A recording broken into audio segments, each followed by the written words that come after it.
Hello class fifth. आज हम पढ़ रहे हैं चैप्टर नंबर 5 का पार्ट नंबर 3। इससे पहले भी हम 2 पार्ट्स कर चुके हैं, जिसमें फर्स्ट पार्ट में हमने अर्थ के हेमिस्फीयर के बारे में पढ़ा था और सेकंड पार्ट में हमने रोटेशन के बारे में पढ़ा था। The movement of the earth on its axis, जो भी जिससे दिन रात बनते हैं, वो हमने सेकंड पार्ट में पढ़े थे। आज हम जो टॉपिक पढ़ने वाले हैं उसका नेम है रेवोल्यूशन। रेवोल्यूशन क्या होता है? The earth not only rotate on its axis but also move around the sun on its fixed oval shaped path called its axis।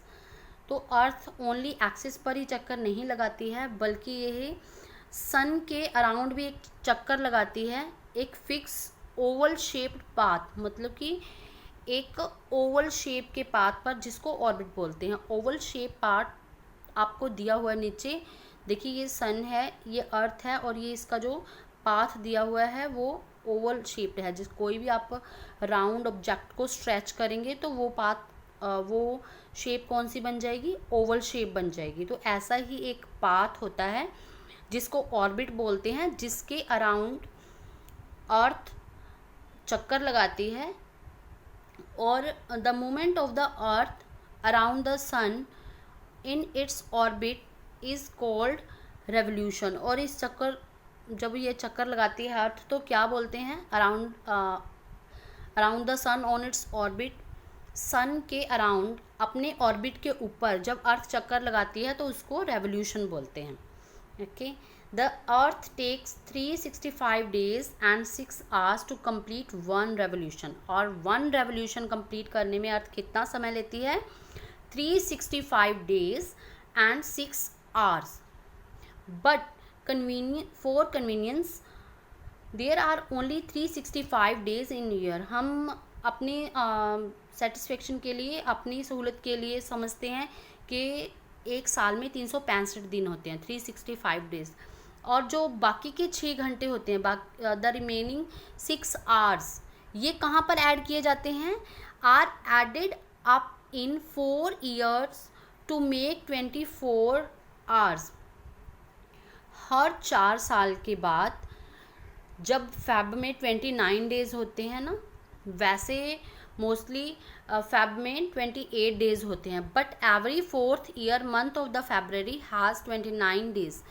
और हर 4 साल के बाद फेब्रवरी में 29 डेज होते हैं। वो इसीलिए होते हैं क्योंकि जो 6 hours बचे हुए होते हैं, जो रेवोल्यूशन के 6 hour बचे हुए होते हैं, वो 4 साल में 6 4 24 hours बन जाते हैं, यानी कि एक दिन वो फेब्रवरी में ऐड किया गया है। और उस साल 366 डेज होते हैं इंस्टेड ऑफ 365 डेज। और जिस साल 366 डेज होते हैं, उस साल को, उस ईयर को क्या बोलते हैं? उस ईयर को लीप ईयर बोलते हैं। नेक्स्ट है effects of the revolution. Formation of seasons. Effect क्या होते हैं रेवोल्यूशन के, और सीजन्स कैसे बनते हैं? Different seasons are formed on the earth due to 2 factors. जो हमारे सीजन्स हैं, डिफरेंट सीजन्स, वो इन 2 फैक्टर्स से बनते हैं। कौन कौन से फैक्टर्स हैं?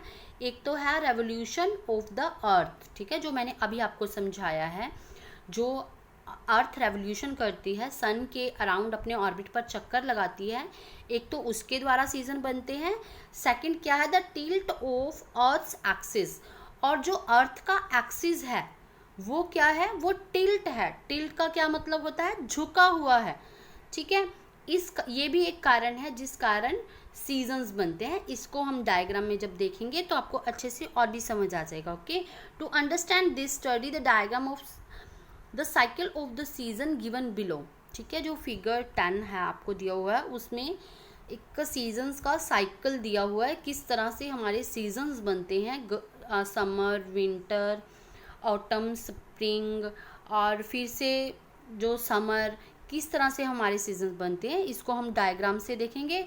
फिर इसके बाद जो हमारे बुक में आपको दिया हुआ है 4 पॉइंट्स इसके, वो भी साथ साथ पढ़ेंगे और साथ साथ में डायग्राम को समझेंगे।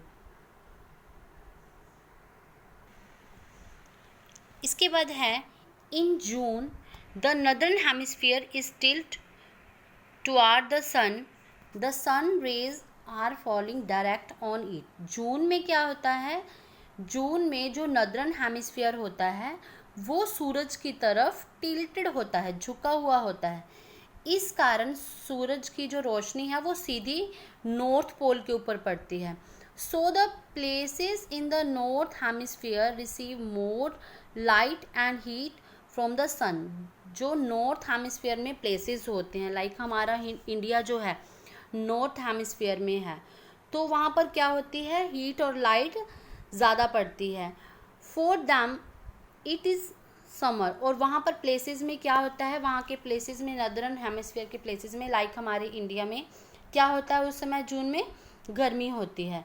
The days are longer and nights are shorter. दिन जो होते हैं वो बड़े होते हैं और रातें छोटी होती हैं। Places in the southern hemisphere are tilt away from the sun. तो जो इसके ऑपोजिट जो सदर्न हेमिस्फीयर क्या होता है, वो सन से परे होता है, झुका हुआ। अभी हम पिक्चर में देखेंगे। इट इज़ विंटर देयर, तो ऑपोजिट साइड क्या होती है, विंटर होता है, वहाँ पर सर्दी का मौसम होता है। The nights are longer and days are shorter. वहाँ पर दिन छोटे होते हैं और रातें बड़ी होती हैं। Close to the north pole there is daylight for all 24 hour during the summer. During this time southern pole it is dark for all 24 hours. इसको अब हम डायग्राम में देखेंगे जून में किस तरह से। देखिए ये जो है, आप जून मंथ देख रहे हो, तो हमारी अर्थ का एक्सिस कैसे है, ये टिल्ट है, ठीक है, झुका हुआ है। और ये जो सन की रेज हैं वो सीधा नॉर्थ पोल के ऊपर पड़ रही हैं, ठीक है, क्योंकि हमारी जो एक्सिस है वो झुका हुआ है, वो सीधा नहीं है। अगर वो सीधा होता तो रेज क्या किस पर पड़ती, इक्वेटर पर पड़ती। अब ये टिल्ट है, तो इस डायरेक्शन में जब अर्थ जा रही है तो रेज किस पर पड़ रही हैं, नॉर्थ पोल के ऊपर पड़ रही हैं, ओके। और साउथ पोल देखिए, ये जो साउथ पोल है ये सन से ऑपोजिट डायरेक्शन में है, और जो नॉर्थ पोल है वो सन वाली डायरेक्शन में है, ठीक है, सन की रेज पड़ रही हैं सीधी। इसलिए नदर्न हेमिस्फीयर में यहाँ पर क्या होता है, यहाँ पर समर होती है। जैसा हमारे इंडिया जो है नदर्न हेमिस्फीयर है, तो हमारे इंडिया में भी जून में क्या होती है, पूरी गर्मी होती है। और सदर्न साइड में, सदर्न हेमिस्फीयर में क्या होती है, सर्दी होती है। इसी तरह यहाँ पर दिन भी जो है नदर्न हेमिस्फीयर में, जैसे हमने पढ़ा है गर्मियों में, वहाँ पर दिन बड़े होते हैं और रातें छोटी होती हैं, और यहाँ पर रातें बड़ी होती हैं और दिन छोटे होते हैं। इस तरह घूमते घूमते जब अर्थ यहाँ आ जाती है इस डायरेक्शन में, तो सितंबर मंथ आ जाता है। सितंबर मंथ में क्या होता है, in September the northern hemisphere begin to tilt away from the sun. सितंबर में जो नॉर्थ हेमिस्फीयर, जो नदर्न हेमिस्फीयर जून में जो सन की बिल्कुल नॉर्थ पोल सामने था, वो क्या हो जाता है, अब सन से परे होना शुरू हो जाता है, दूसरी साइड टिल्ट होना शुरू हो जाता है। The sun rays fall direct on the equator. तो सन रेज क्या होती है, नॉर्थ पोल की बजाय इक्वेटर पर पड़नी शुरू हो जाती हैं। इस समय neither the northern hemisphere nor the southern hemisphere is tilt toward the sun. और इस समय ना ही नदर्न हेमिस्फीयर और ना ही सदर्न हेमिस्फीयर सन की तरफ झुके होते हैं, कोई भी सन की तरफ नहीं झुका होता hemisphere. It is autumn in the north hemisphere and spring in the south hemisphere. तो इस समय क्या होता है, नदर्न हेमिस्फीयर में क्या होता है, ऑटम होता है सीज़न, और सदर्न हेमिस्फीयर में स्प्रिंग सीज़न होता है। देखिए जैसे हम यहाँ देख लेते हैं कि ये जो दोनों पोल हैं, मैंने आपको बताया था कि सबसे जो मेन रीज़न है वो क्या है, हमारा एक्सिस जो है टिल्ट है, देखो झुका हुआ है। अब इसके दोनों पोल जो हैं, नॉर्थ पोल भी और साउथ पोल भी, दोनों ही सूरज के सामने बिल्कुल नहीं है, ये झुकना शुरू हो गया, जबकि टिल्ट होना शुरू हो गया, सन से दूर होना शुरू हो गया। और सन की जो रेज हैं वो इस पर नहीं पड़ रही, बल्कि सीधी किस पर पड़ रही हैं, इक्वेटर पर पड़ रही हैं। ये इक्वेटर है, जो ये बीच वाली लाइन है ना, ये इक्वेटर है। तो सन रेज अब इक्वेटर पर पड़ रही हैं, ना ही नॉर्थ पोल पर पड़ रही हैं, ना ही साउथ पोल पर पड़ रही हैं। जब नॉर्थ और साउथ पोल के ऊपर इक्वल सन रेजेस पड़ती हैं, तब नॉर्थ जो हेमिस्फीयर है उसमें ऑटम सीजन होता है और साउथ हेमिस्फीयर में स्प्रिंग सीजन होता है। नेक्स्ट है, in December the earth is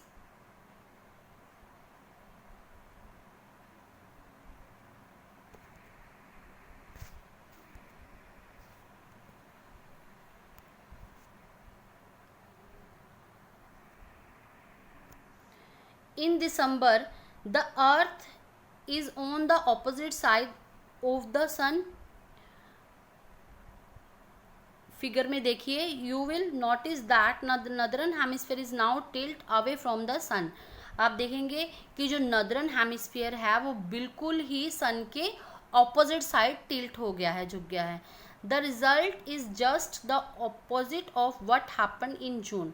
तो रिजल्ट क्या होगा, जब वो बिल्कुल नॉर्थ पोल जो बिल्कुल सन रेज उसके बिल्कुल सन के बिल्कुल सामने था और सन रेज उस पर डायरेक्ट पड़ रही थी, अब वो बिल्कुल ऑपोजिट साइड में चला गया है और उस पर सन रेज बिल्कुल भी नहीं पड़ रही हैं।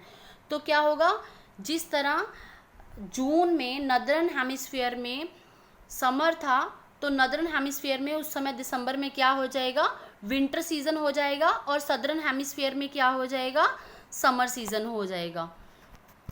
देखिए जैसे यहाँ पर आप देख रहे हैं, ये नॉर्थ पोल है, ये साउथ पोल है, और घूमते घूमते जो अर्थ है, जब दिसंबर सीजन आता है तो जो साउथ पोल है, जिस तरह से इस जून में नॉर्थ पोल बिल्कुल सन के सामने था, उसी तरह अब साउथ पोल जो है बिल्कुल सन के सामने, और साउथ सदर्न हेमिस्फीयर में ही सन रेज पड़ रही हैं, नॉर्थ हेमिस्फीयर में नहीं पड़ रही हैं। तो यहाँ पर विंटर सीजन होगा और यहाँ पर समर सीजन होगा, बिल्कुल इसके ऑपोजिट, जून सीजन के opposite. In the March the northern hemisphere begin tilt toward the sun. अब जिस तरह से हमने जून में शुरुआत में देखा था ना, उस तरह बिल्कुल सूरज के सामने नहीं आता है नदर्न हेमिस्फीयर, लेकिन थोड़ा थोड़ा सन की तरफ झुकना शुरू कर देता है। And the weather start getting warmer, और थोड़ी थोड़ी एटमॉस्फेयर में क्या, वेदर में क्या हो जाती है, गर्मी हो जाती है। The direct sun rays fall on the equator once again. लेकिन जो सन रेज हैं, डायरेक्ट सन रेज किस पर पड़ रही होती हैं, जैसे सितंबर में हमने देखा था डायरेक्ट जो सन रेज होती हैं वो इक्वेटर पर पड़ रही होती हैं, तो मार्च में भी ऐसा होता है, कोई भी पोल जो है सन की तरफ झुका हुआ नहीं होता और जो सन रेज हैं वो सीधी इक्वेटर पर पड़ रही होती हैं। तो क्या होता है, नॉर्थ साइड में ऑटम सीजन होता है और साउथ साइड में कौन सा सीजन होता है, स्प्रिंग सीजन होता है। एक बार फिर से देख लेते हैं डायग्राम। देखिए इस तरह, जिस तरह सितंबर में हमने देखा था, सेम ही यहाँ पर मार्च में कोई भी पोल जो है सन की तरफ झुका हुआ नहीं है और सन रेज कहाँ पर पड़ रही हैं, इक्वेटर पर पड़ रही हैं। ठीक है, पोल कोई भी सन की तरफ नहीं है। तो इस तरह नॉर्थ में क्या होगा, स्प्रिंग सीजन होगा और साउथ में ऑटम सीजन होगा। ठीक है, मार्च में।